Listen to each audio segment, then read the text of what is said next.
Hey everyone, welcome to सनेक्स classes GK. स्वागत है आप सभी का आज के इम्पॉर्टेंट टॉपिक में, या फिर हम कहें आज के वीडियो में, आज के लेक्चर में आप सभी लोगों का स्वागत है। और आज हमारा नेक्स्ट टॉपिक है जहाँ पे हम पढ़ेंगे सिटीजनशिप मतलब नागरिकता के बारे में। इंडिया में किसी भी व्यक्ति को कितने तरीके से नागरिकता मिल सकती है, कैसे उसकी नागरिकता जा सकती है, उसको नागरिकता से वंचित किया जा सकता है, तो ये सारी चीज़ों को डिस्कस करेंगे। यहाँ से हमारे एग्ज़ाम के क्वेश्चन बनते हैं तो उसको भी हम पढ़ने वाले हैं, ठीक है। तो चलिए, इससे पहले हमने पार्ट 1 की बात की थी। पार्ट 1 में बताइएगा क्या क्या दिया गया है। तो पार्ट 1 जो है उसमें बताया गया है इंडियन स्टेट एंड यूटीज़ के बारे में। पार्ट 1 कहाँ से कहाँ तक है, तो आर्टिकल 1 से लेके 4 तक दिया गया है, ठीक है। आज हम पढ़ेंगे पार्ट 2 के बारे में। तो देखिए पार्ट 2 क्या कहता है। पार्ट 2 मतलब भाग 2। भाग 2 बताता है नागरिकता के बारे में। कहाँ से कहाँ तक है, अनुच्छेद 5 से लेके 11 तक दिया गया है। पार्ट 2 सिटीजनशिप से रिलेटेड है, आर्टिकल 5 से लेके 11 तक दिया गया है। दोनों बातें आपको ध्यान में रखनी है। ओके, अब अपना नेक्स्ट पॉइंट आता है। अगला पॉइंट कहता है कि आर्टिकल 5 टू आर्टिकल 8, तो आर्टिकल 5 से लेके आर्टिकल 8 तक क्या दिया गया है, तो ये रिलेटेड टू गिवन सिटीजनशिप, नागरिकता देने से संबंधित। किस तरीके से नागरिकता किसी भी व्यक्ति को दी जा सकती है, कैसे कोई व्यक्ति नागरिक बन सकता है भारत का, उन चीज़ों के बारे में डिस्कस किया गया है। किसमें, आर्टिकल 5 से लेके आर्टिकल 8 तक, ठीक है।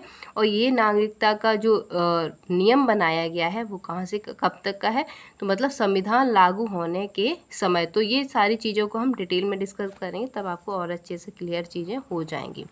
चलिए अगला देखते हैं। अभी हमने 5 से 8 तक देखा, तो जहाँ पे हमें नागरिकता लेने के लिए या फिर किसी व्यक्ति को नागरिकता कैसे मिलेगी उसके बारे में बात की गई थी।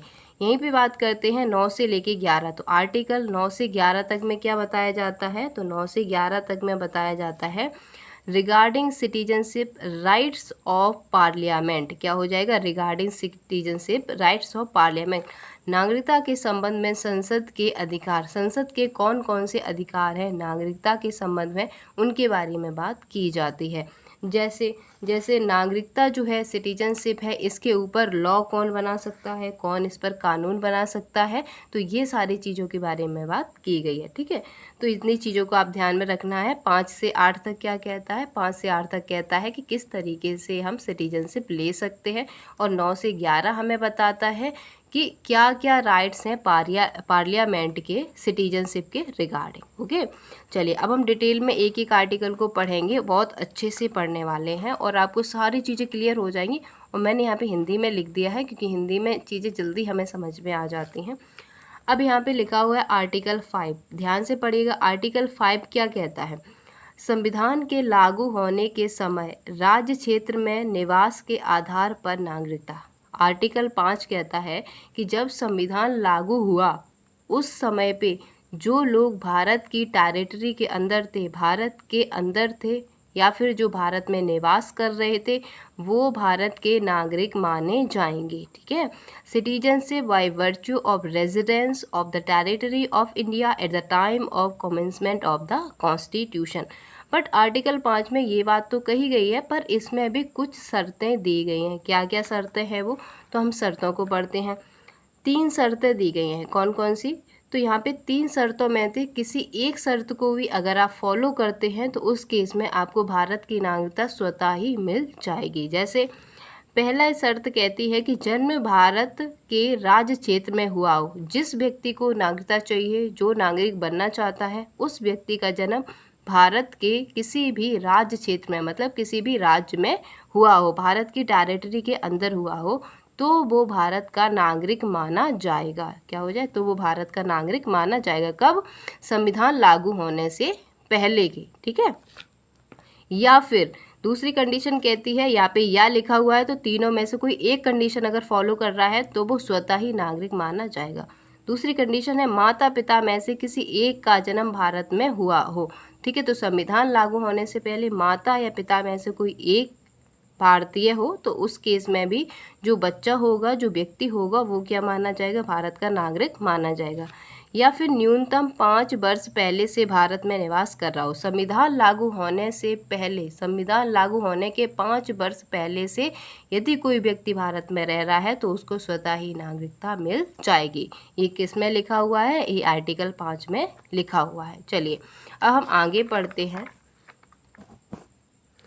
नेक्स्ट आता है हमारा आर्टिकल 6 अनुच्छेद 6वां। ओके, तो इसमें क्या कहा जाता है? इसमें कहा जाता है citizenship for those coming to India from Pakistan. इसका मतलब क्या हुआ? पाकिस्तान से भारत आने वालों के लिए नागरिकता। जो लोग पाकिस्तान से, जैसे कि इंडिया जो था वो, पाकिस्तान जो था वो पहले इंडिया का ही पार्ट था। अब जब बंटवारा हो गया तो उस केस में एक क्या बन गया? पाकिस्तान बन गया। पर वहाँ के लोग पहले इंडिया के हुआ करते थे, तो अब वो क्या करेंगे? वापस अगर वो इंडिया में आना चाहेंगे तो उनको क्या? इंडिया की सिटीजनशिप चाहिए, तभी तो वो सिटीजन माने जाएंगे। तो वही बात की गई है आर्टिकल 6 में। ये कहता है कि पाकिस्तान से भारत आने वालों के लिए नागरिकता। किस तरीके से पाकिस्तान से भारत आए लोगों को नागरिकता मिलेगी? तो यहाँ पे शर्तें रखी गई हैं। पहली शर्त कहती है 19 जुलाई 1948, 19 जुलाई 1948 से पहले उसे भारत का नागरिक माना जाएगा। वो पाकिस्तान से भारत कब आ जाता है? 19 जुलाई 1948 से पहले आ जाता है तो उसको स्वतः ही भारत का नागरिक माना जाएगा। और यदि वो 19 जुलाई 1948 क्या हो जाएगा? 19 जुलाई 1948 के बाद अगर भारत आता है तब उसको कुछ कंडीशन फॉलो करनी पड़ेगी। कौन सी कंडीशन?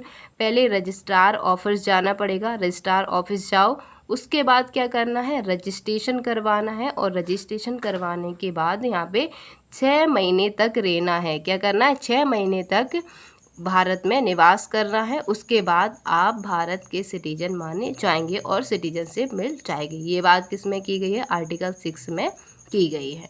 आगे चलते हैं। अब अपना नेक्स्ट आता है, अगला है आर्टिकल 7। तो आर्टिकल 7 क्या कहता है? आर्टिकल 7 कहता है भारत से पाकिस्तान को जाने वाले एवं पुनः भारत वापस आने वाले लोगों के लिए नागरिकता। कैसे? इसका मतलब क्या हुआ? इसका मतलब हुआ कि जब बंटवारा हुआ उस टाइम पे कुछ लोग जो थे वो भारत में थे, कुछ पाकिस्तान में थे। बट जो भारत में लोग थे वो क्या सोच रहे थे? वो पाकिस्तान चले गए। ठीक है, वो क्या हुआ? पाकिस्तान चले गए। पर जब उनका पाकिस्तान में मन नहीं लगा तो दोबारा से वो भारत आए। क्या हुआ? पहले भारत के थे तो भारत से पाकिस्तान गए, और पाकिस्तान में जब उन्हें अच्छा नहीं लगा तो दोबारा से वो भारत आना चाहे, तो उस केस में उनको कैसे नागरिकता मिली जाएगी? ठीक है, तो देखिए यहाँ पे कुछ शर्तें दी गई हैं। पहली शर्त कहती है कि 1 मार्च 1947 क्या हो जाएगा? 1 मार्च 1947 से पहले भारत से पाकिस्तान चला गया एवं पुनः वापस आ गया तो उसे नागरिकता दे दी जाएगी। इसका मतलब क्या हुआ कि यदि आप या कोई भी व्यक्ति है 1 मार्च 1947 से पहले भारत से चला गया था, क्या हो जाएगा? पहले भारत से चला गया था और तब वो पुनः वापस आ गया है तो उस केस में उसको नागरिकता दे दी जाएगी। पर दूसरी कंडीशन यहाँ पे क्या कहती है? दूसरी कंडीशन यहाँ पे कहती है कि 1 मार्च 1947 के बाद भारत से पाकिस्तान आया है, 1 मार्च 1947 के बाद अगर भारत से पाकिस्तान आया है तो उस केस में क्या होगा? उस केस में सबसे पहले उसको रजिस्ट्रार ऑफिस जाना पड़ेगा, रजिस्ट्रेशन करवाना पड़ेगा और 6 महीने तक भारत में निवास करना पड़ेगा। उसके बाद क्या होगा? उस व्यक्ति को भारत की नागरिकता मिल जाएगी। तो ये कौन कहता है? ये बात कहता है हमारा आर्टिकल 7। ठीक है, अब हम आगे और डिस्कस करते हैं। अगला आता है आर्टिकल 8 अनुच्छेद 8। ठीक है, इसमें क्या बात की गई है? इसमें बात की गई है कि संविधान के लागू होने के समय यदि कोई व्यक्ति भारत से बाहर निवास कर रहा है परंतु भारतीय मूल का हो। इसका मतलब क्या हुआ कि कोई व्यक्ति संविधान लागू होने के समय, मतलब जब संविधान लागू हुआ उससे पहले वो क्या था? किसी और देश में था, दूसरे देश में था, तो उस केस में उसको माना जाएगा भारत का नागरिक या नहीं माना जाएगा। जैसा कि हमने आर्टिकल किस में पढ़ा? आर्टिकल हमने 5 में पढ़ा था कि संविधान लागू होने से पहले की कंडीशन हमने पढ़ी थी। बट अगर संविधान लागू होने से पहले या फिर जब संविधान लागू हुआ है जिस दिन, उस दिन वो व्यक्ति भारत में नहीं है तो क्या उसको भारत का नागरिक माना जाएगा।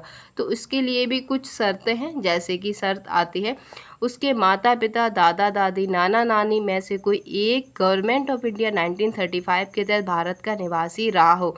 अगर उसके कोई भारतीय मूल का है, मतलब उसके दादा माता पिता, दादा नानी में से अगर कोई एक भी भारतीय है तो उसको भारत का नागरिक जो है वो माना जाएगा। ठीक है, बट किस केस में माना जाएगा कि अगर कोई क्या करता है, अगर वो दूसरे देश में है तो वहाँ पे क्या होगा, इंडियन एम्बेसी होगी। क्या होगी, इंडियन एम्बेसी होगी, भारतीय दूतावास होगा। तो वहाँ पर जाकर के उसको पंजीकरण कराना होता है, मतलब रजिस्ट्रेशन करवाना होता है, आवेदन करवाना होता है, और उसके बाद वो व्यक्ति भारत का नागरिक माना जाएगा अगर वो देश के बाहर है।